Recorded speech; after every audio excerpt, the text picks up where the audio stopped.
Olá, caro convidado. Se aproxime. Eu me chamo Rosália e hoje lhe contarei uma história. Aqui, entre velas e sombras, moram contos que não encontraram o descanso, sonhos que atravessaram o tempo e vozes que ainda esperam ser ouvidas. Este é um lugar de amor profundo, de lembranças e de silêncios que observam. Se você entrou, é porque algo também chamou por você. Seja bem-vindo aos Contos de Carmélia. O conto de hoje é O Pierrot. Elisa trabalhava entre fragmentos esquecidos, e talvez por isso ninguém tenha percebido quando ela começou a trincar.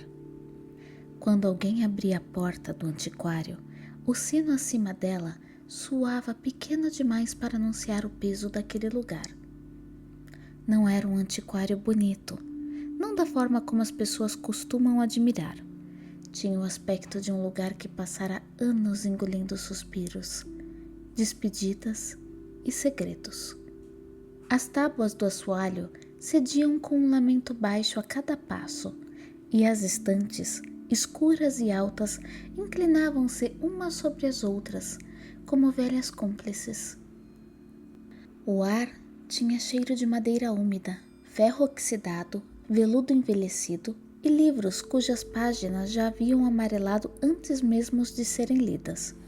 Algumas vitrines, impecáveis, quase deslocadas do restante, exibiam porta-joias e pequenas caixas de música empoeiradas. Prateleiras entalhadas insistiam em se manter imponentes, como se ainda se lembrassem de quando eram admiradas. A luz entrava pouco, filtrada por vidros antigos e manchados pelo tempo, espalhando-se em faixas pelo chão gasto e revelando partículas de poeira suspensas no ar. Relógios silenciosos ocupavam uma parede inteira, muitos parados em horas diferentes, cada um desistindo do tempo em um instante particular. Haviam também espelhos de molduras douradas e descascadas, que ainda refletiam tudo à sua volta.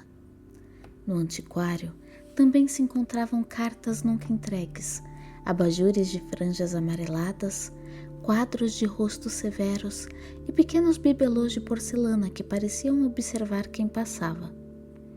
Tudo ali carregava um peso melancólico do que já pertenceu intensamente a alguém, mas que no fim foi deixado para trás, abandonado, desprezado. E ela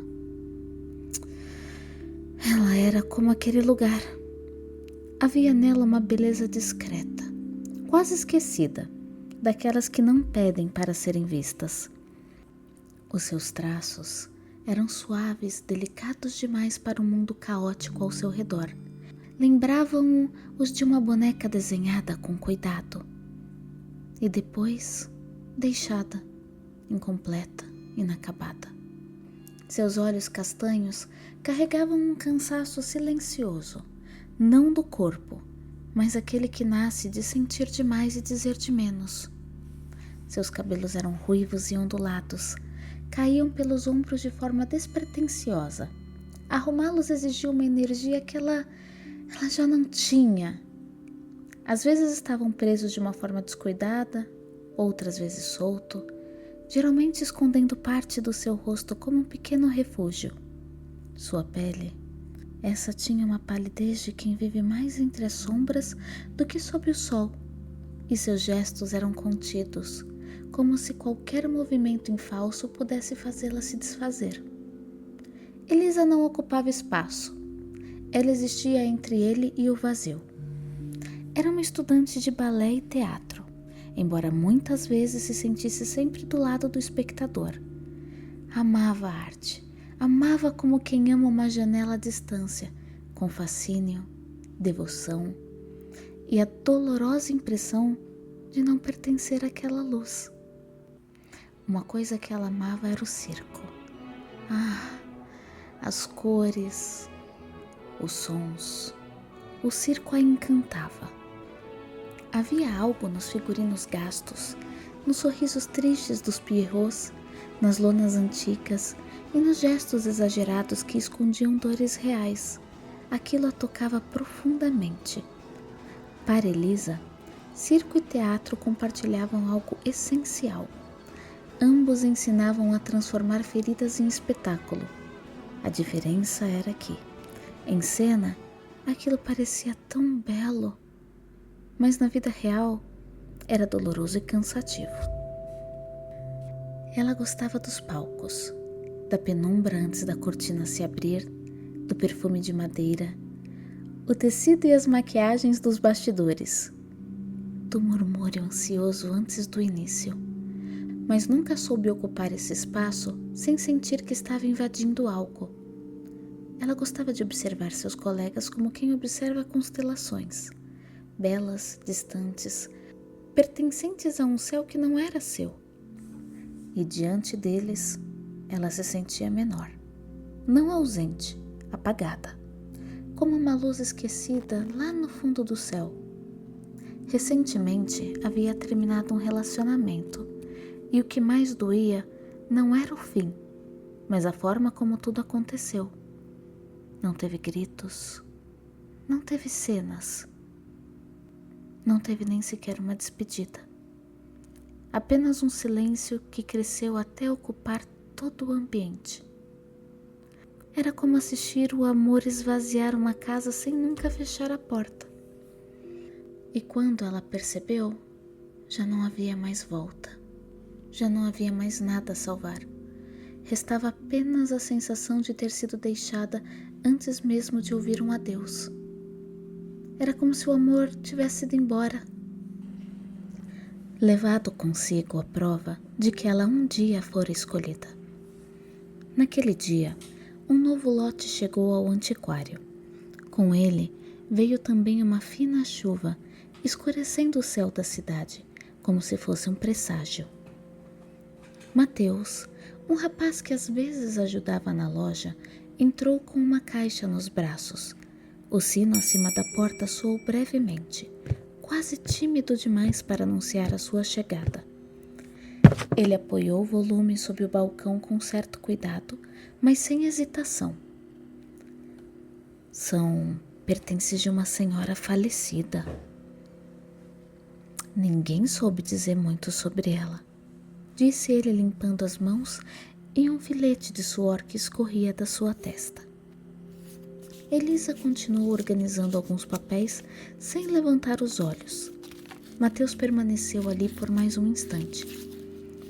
Elisa, quando a gente chegou para retirar, a porta já estava destrancada. Tinha um bilhete em cima da caixa. Mas o lugar estava frio, deu um arrepio. Elisa parou por um segundo. Um bilhete, é? Elisa perguntou sem ânimo. Todas as caixas estavam na sala, bem no centro da sala, arrumadas como se alguém tivesse deixado tudo pronto. Confesso que me deu até um arrepio na hora. Elisa deu de ombros. Deve ter sido um parente, ela disse aparentando breve irritação.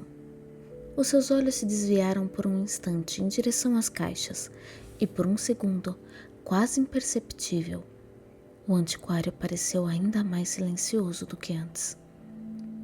Mateus se despediu, pois tinha outras entregas para fazer naquele dia. Elisa suspirou aliviada. Não queria conversar com ninguém naquele dia. Ela caminhou até as caixas e começou a abri-las para poder organizar o que tinha chegado no antiquário. Seus movimentos eram precisos e automáticos. Ela já estava acostumada a fazer aquilo há muito tempo. Uma caixa, depois outra, sempre a mesma rotina. Quando chegou à última caixa, ela lançou um breve olhar ao relógio e resmungou consigo mesma. Tempo que não passa e ainda me deixa a caixa mais pesada por último. Ali haviam livros empilhados de forma irregular, como se tivessem sido guardados às pressas. Elisa começou a removê-los um a um, revelando camadas de papel envelhecida, capas gastas e lombadas quebradiças.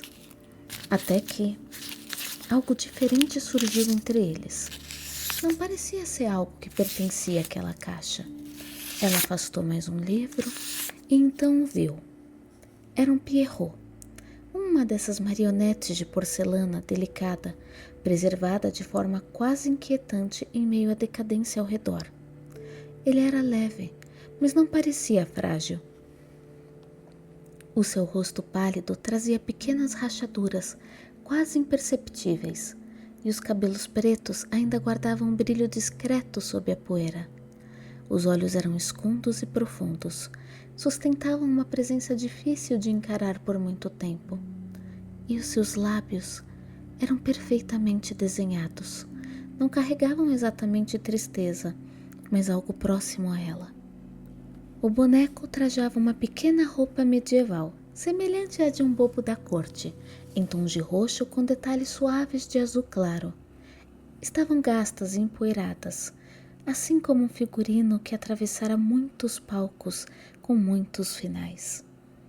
Ele não sorria, mas também não parecia triste. Elisa hesitou por um instante antes de tocá-lo, não por medo, mas por uma inquietação difícil de nomear. Ainda assim, ela o fez. Seus dedos tocaram primeiro o chapéu, depois seus dedos passaram pelo cabelo, o rosto frio da porcelana, até tocarem nos lábios dele. Naquele instante, o mundo pareceu desacelerar. Não houve som, não houve movimento na rua, mas ela sentiu uma estranha presença. Não se sabe quanto tempo ela permaneceu ali segurando aquele pequeno boneco. A sensação era estranha. Era como reencontrar algo que ela sempre conheceu, sem jamais ter visto. Elisa franziu levemente o senho sem perceber. Quando finalmente despertou daquele pequeno transe, levantou-se e colocou o Pierrot sob o balcão. Levou as mãos até a cintura e soltou uma risada baixa, quase sem som. Ai, Elisa, você precisa sair um pouco dessa loja, murmurou balançando a cabeça. A frase tentou soar leve, quase como uma brincadeira, mas ela não conseguiu levar isso a sério também. Elisa deu mais uma olhada no relógio e percebeu que já tinha passado um bom tempo naquela loja. Já havia passado a sua hora de finalizar o trabalho. Ela então recolheu as suas coisas, caminhou até a saída e antes de fechar a loja, deu uma última olhada para o balcão, visualizando o boneco que parecia encará-la de volta. Na manhã seguinte, Elisa chegou à loja completamente atordoada. Não por fora, mas por dentro. O seu peito doía como se algo tivesse sido rasgado lentamente. Mais cedo, ela aguardava o resultado de um teste para uma apresentação de teatro que era muito importante para ela, mais do que ela gostaria de admitir. Ela havia ensaiado por dias, repetia cada movimento até o corpo cansar. Mas quando anunciaram o nome do casal principal, Elisa empalideceu. O professor chamou à frente Paulo e Marcela. Por um instante, Elisa não teve reação. Não era só pelo papel. Havia outra coisa, mais profunda, mais dolorida. Paulo era seu ex-namorado e Marcela sua melhor amiga. Quem via de fora via apenas dois colegas que haviam ganhado um importante papel. Mas quem estava dentro daquele núcleo sabia que a situação não era apenas essa. O casal caminhou até o centro com leveza. Eles sorriram, agradeceram e no momento em que se olharam para se cumprimentar, não foi necessário mais nada. Havia ali um brilho nos olhos, uma proximidade que não se constrói somente em ensaio. Para um bom entendedor, aquele simples olhar Aquele sorriso encantador já bastava. Era nítido, não só para Elisa, mas para todos. Elisa não quis ficar para ver mais. Ela virou-se antes que alguém pudesse chamá-la, antes que qualquer expressão fosse notada, e saiu. Antes mesmo de chegar às escadas do palco, ouviu alguns murmúrios, pequenas risadas. Elisa não teve coragem de olhar para trás. No vestiário trocou-se às pressas, os dedos trêmulos, a respiração irregular. Seus olhos marejados tornavam o caminho impreciso. Não apenas o caminho físico, mas tudo ao seu redor. Quando deixou o prédio, não havia mais palco, não havia mais voz, apenas um grande peso sob suas costas, um peso que a acompanhou até a porta do antiquário. Ao entrar na loja, Elisa se deparou com o Sr. Alan, um homem de 76 anos, que parecia fazer parte do antiquário. Apesar da sua idade, era um senhor que andava sempre alinhado, usava coletes discretos, gestos contidos. Havia em seu olhar uma calma que não era a ausência de dor, mas a convivência com ela. Seus cabelos brancos faziam parte da sua história. Ele ergueu os olhos assim que o sino anunciou a entrada. Chegou cedo hoje, ele disse em tom baixo. Elisa apenas assentiu, desviando o olhar enquanto deixava a bolsa sobre o balcão. O silêncio se estendeu por alguns segundos. Alan a observava, como se tentasse organizar algo dentro de si antes de começar a falar. Elisa, você está bem? Ela respondeu com um leve aceno de cabeça. Eu preciso te falar uma coisa importante, filha. Eu vou fechar a loja. Ela olhou para ele confusa. Não é algo por hoje, filha. Eu vou fechá-la definitivamente. As palavras não vieram como um choque. Talvez ela já estivesse esperando pelo pior. Às vezes, eu penso que já deveria ter feito isso há algum tempo. Nosso movimento caiu. Eu já não tenho mais ânimo para continuar, nem saúde. Elisa abriu a boca, mas não encontrou forças para argumentar. Eu sinto muito, Elisa. Você é uma boa funcionária. Boa. A palavra pousou leve demais para sustentar qualquer coisa. Ela apenas assentiu. Alan desviou o olhar por um instante e caminhou até o balcão. Elisa, perdida em seus pensamentos, tentava digerir tudo o que havia acontecido desde manhã até o término de seu contrato. Seus olhos seguiram o Sr. Alan. Olhou para o balcão e lá estava o Pierrot. Não estava como ela havia deixado. O senhor o pegou com cuidado e foi em direção a Elisa. Elisa, uma senhora passou aqui mais cedo e pediu para que eu lhe entregasse. Ela disse que esteve aqui ontem e que você foi muito gentil com ela. Ela quis lhe retribuir o carinho. Tome, é um presente. Elisa franziu o senho, confusa. Um presente? Ela pagou por ele, fez questão. Elisa continuou encarando confusa. Seu Alan, além de Mateus, ninguém mais veio à loja. Eu não vi nem falei com ninguém ontem. Alan apenas assentiu lentamente. Nem sempre vemos quem passa por aqui. Mas aceite o presente. Talvez ele possa alegrar sua vida. Havia algo naquela frase, algo que não parecia apenas casual. Elisa, um tanto quanto atônita, acabou por receber o Pierrot. Dessa vez, os seus dedos mal hesitaram. Mas o toque foi diferente. Ele parecia mais quente. Seus olhos desceram até um envelope que estava sobre ele. Pequeno, simples, apenas com o seu nome escrito ali. Elisa caminhou até a sua casa em silêncio. As vitrines não refletiam a sua imagem, mas sempre que tentava encarar o próprio reflexo, via apenas um borrão. Ao entrar no apartamento, foi direto para o seu quarto. Sentou-se sob a cama e retirou o Pierrot da bolsa. Segurou-o por alguns minutos e sussurrou: "Pelo menos nós não estamos mais sozinhos." As palavras saíram baixas, quase sem intenção de serem ouvidas. Os seus olhos começaram a pisar, talvez pelas lágrimas que ela derramou durante o caminho, talvez pelo cansaço acumulado, ou pela dor que ainda insistia em permanecer. Antes de fechar completamente os olhos, ela ainda o fitou por um breve instante, até que adormeceu. O sonho começou com Elisa andando por um lugar iluminado, até que se viu diante de uma tenda de cerco.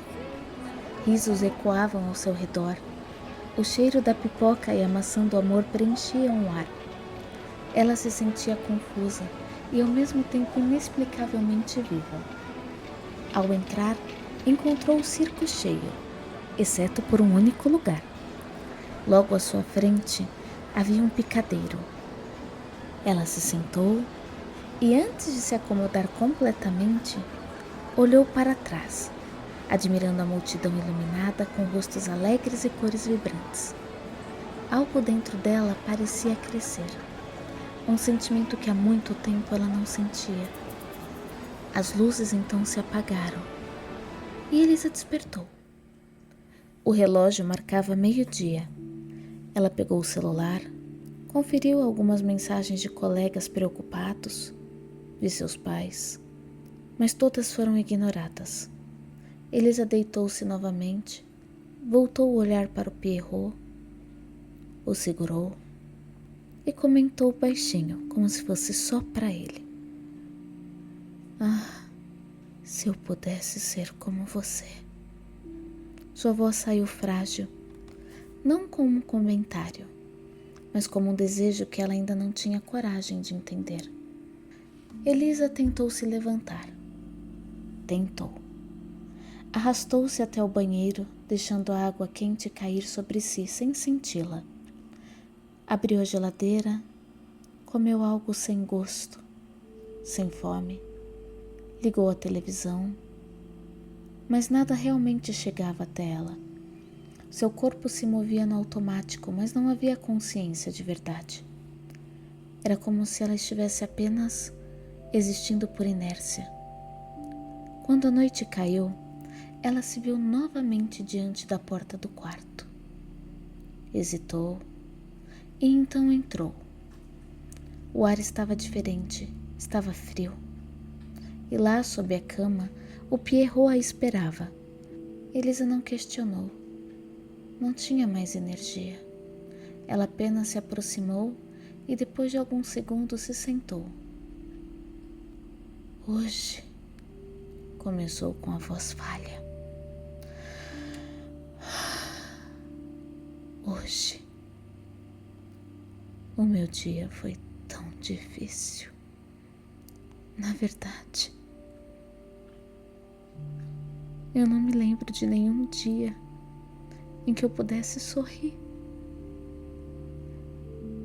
Eu não me lembro de nenhum dia em que eu sentisse vida dentro de mim."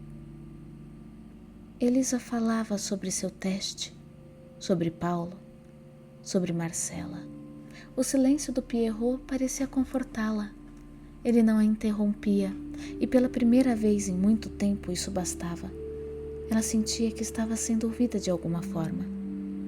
Entre lágrimas e desabafos ela adormeceu. Até parecia que o sono havia sido conduzido. E ao abrir os olhos novamente ela estava lá. A tenda, as luzes, as vozes. Mas agora havia expectativa. O público estava em silêncio. E o espetáculo prestes a começar. Um único foco de luz se acendeu no centro do picadeiro. E ele apareceu. Não como um boneco, nem como uma marionete, mas como alguém vivo, de carne, ossos e presença. Havia nele uma beleza que não era apenas física, era fascinante. Os seus movimentos eram leves, precisos, quase impossíveis de acompanhar por completo. Ele dançava, girava, brincava com o espaço como se o próprio ar fosse lhe obedecer. Ele encantava, iludia e dominava. E todos o seguiam com um olhar. Foi quando um novo feixe de luz se acendeu, direto sobre ela. O coração de Elisa disparou e o Pierrot parou. A olhou diretamente em seus olhos, sem desviar, sem hesitar, e começou a caminhar em sua direção. E a cada passo, ele parecia atravessar não apenas a distância entre eles, mas algo dentro dela. Algo que cedia, que se abria. Quando parou diante dela, o mundo ao redor pareceu diminuir. Ele então estendeu a mão e Elisa não hesitou. Não havia medo. Havia algo diferente. Uma eletricidade suave e intensa, como um chamado que não precisava ser entendido. Feche os olhos. Feche os olhos, linda Elisa. Doce Elisa. Talentosa Elisa. Disse ele brincando com as palavras, como quem conhece o efeito de cada uma. Cada elogio pousava nela como algo raro, como algo esperado por tempo demais. Elisa obedeceu. Seus olhos se fecharam lentamente e ela sentiu a presença dele se aproximar. E então, 3 estalos. Quando abriu os olhos, ela já não vestia mais a mesma roupa. Seus dedos tocaram o próprio corpo e neles ela sentia um tecido leve, fluido e delicado. Lembrava o figurino de uma bailarina de circo. Isso é magia? Perguntou quase que com medo de quebrar o momento. Ele então se aproximou. Os seus dedos tocaram o rosto dela com delicadeza. Não, minha cara. Isso é você. Linda Elisa. Doce Elisa. Talentosa Elisa. Dessa vez as palavras não soaram como brincadeira. Elas entravam no ouvido como um feitiço, e aquilo a atravessou bem no fundo de seu coração. Era tudo o que ela sempre quis: ser vista, ser reconhecida, admirada, ser escolhida. E ele sabia exatamente onde tocar, o que dizer, como se lesse algo que ela nunca conseguiu esconder. Sem aviso, ele a puxou para perto, não com força, mas com firmeza. A música nasceu ao redor deles como se sempre tivesse estado ali. Era hipnotizante, sutil, mas irresistível. Ele a conduziu até o centro do picadeiro e a plateia silenciou. Ele fez uma breve reverência e disse, olhando no fundo dos olhos dela: dança comigo. Ela sentiu seu rosto corar, mas antes que pudesse dizer qualquer coisa, uma música começou a tocar. E ele a puxou para junto de seu corpo. Não era uma dança ensaiada, mas seus passos brotavam e ela se deixou conduzir completamente. Entre rodopios e saltos, movimentos que não pareciam possíveis, o seu corpo se rendia cada vez mais sem perceber. Ele a erguia, e no ar por um instante ela não pesava, não carregava mais nada, nem dor, nem medo, nem o passado. Ela apenas existia. A luz tocava o seu rosto e em seus pensamentos ela repetia: eu estou viva. Foi então que ele a trouxe novamente para perto de si e sussurrou em seu ouvido: Elisa, eu quero você. Fique e seja finalmente uma estrela. A música cessou, como se nunca tivesse existido. O silêncio caiu sobre o lugar e ao redor os rostos começaram a mudar. Eles viraram máscaras, onde metade era alegria e metade era dor. Elisa enrijeceu. Seus olhos correram para a saída da tenda e ela ainda estava lá. Ela ainda era possível. Mas antes que os seus pensamentos voltassem a si e se completassem, um pequeno coro surgiu, baixo, sussurrado, mas crescente. Elisa, Elisa, Elisa, Elisa, Elisa. Era um coro impossível de ignorar. Ele segurou o rosto dela com firmeza, impedindo que ela olhasse para qualquer outro lugar a não ser os seus olhos. Um sorriso leve surgiu, quase cruel. Ele deu um passo para trás, abriu os braços para o público e disse: Respeitável público, vocês gostariam de mais uma belíssima apresentação da nossa... Ele olhou para ela. Talentosa Elisa. A resposta veio em forma de gritos, aplausos, assobios.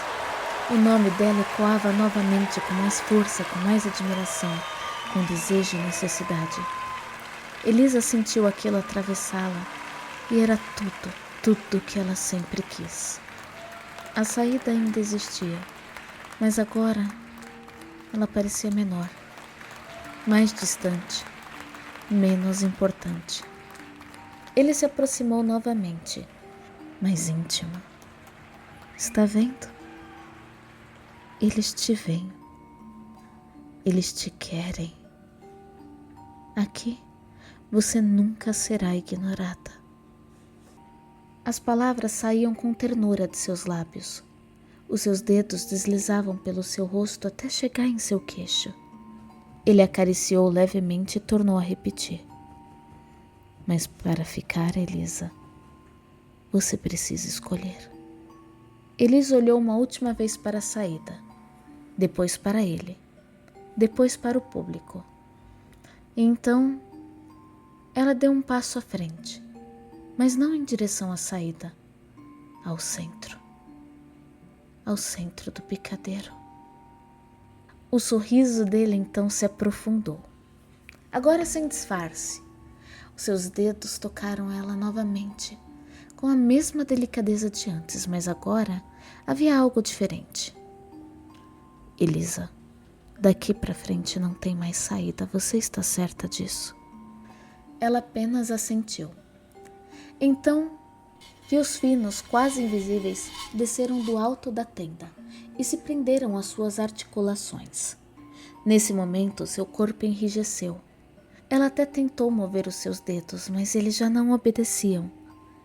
Ele se inclinou devagar, trouxe o corpo de Elisa junto para o seu.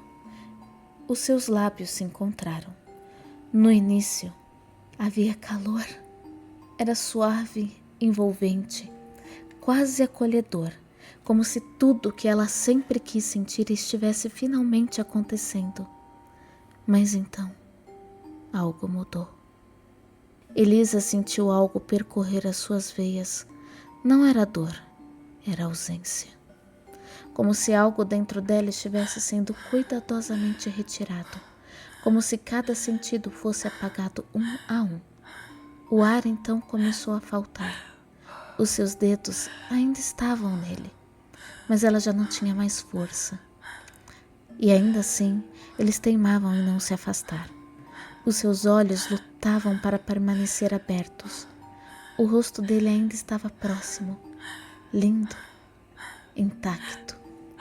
Mas agora os seus olhos não refletiam mais Elisa. Refletiam a sua fragilidade. Elisa tentou puxar o ar uma última vez. Mas o ar, esse já não pertencia mais a ela. Seu corpo cedeu nos braços dele. E as suas últimas palavras foram: obrigada. Obrigada por me escolher. Uma lágrima escorreu e as luzes enfim se apagaram. E Elisa não despertou. Algumas semanas depois, Mateus foi chamado para esvaziar um apartamento. O pedido era simples, rápido. Pegar algumas caixas que haviam sido deixadas na portaria. Não havia remetente, não havia explicação. Apenas um bilhete, direcionado ao antiquário. Ao chegar, Sr. Alan já o esperava, como se já soubesse, como se estivesse aguardando por aquilo há muito tempo. Mateus, meu filho, você teve notícias daquela moça que trabalhava aqui?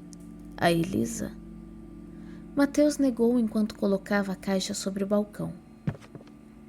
Não, estranho, né? Ninguém mais viu ela. Não atende celular. Parece que não tem ido mais à faculdade. Ele respondeu distraído, já abrindo a embalagem. Alan permaneceu em silêncio por um instante. Que estranho. Era uma boa moça, educada. Ela simplesmente desapareceu depois daquele dia de chuva. Os dois voltaram a sua atenção à caixa e, ao abri-la, Mateus afastou um pequeno papel de seda que protegia o conteúdo. E então, dentro dela, haviam 2 bonecos, um do lado do outro. Um pequeno Pierrot e uma bailarina. Delicados, perfeitos, como se nunca tivessem sido tocados pelo tempo. E ainda assim, sob a luz, você via pequenas rachaduras finas e irregulares, marcas que nasceram com o tempo. A bailarina vestia um figurino circense, leve, fluido, bonito demais para estar ali. E o Pierrot mantinha os seus olhos direcionados a ela. Mateus franziu o senho. Que bonecos mais estranhos, Sr. Alan. O senhor não tem a impressão de que já os viu antes? Não, menino. E você deveria voltar aos seus afazeres.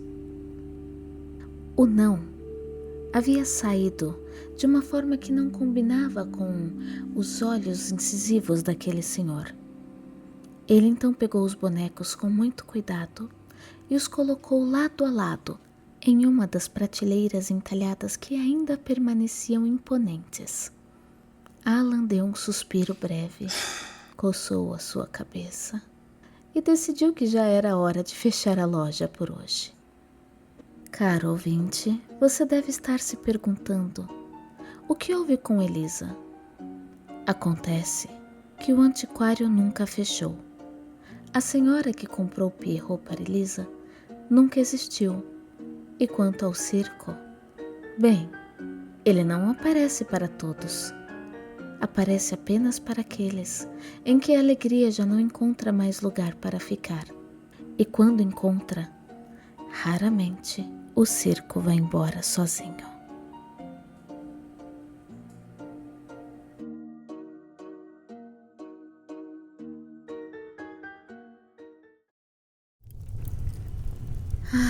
Algumas histórias terminam, outras apenas se recolhem.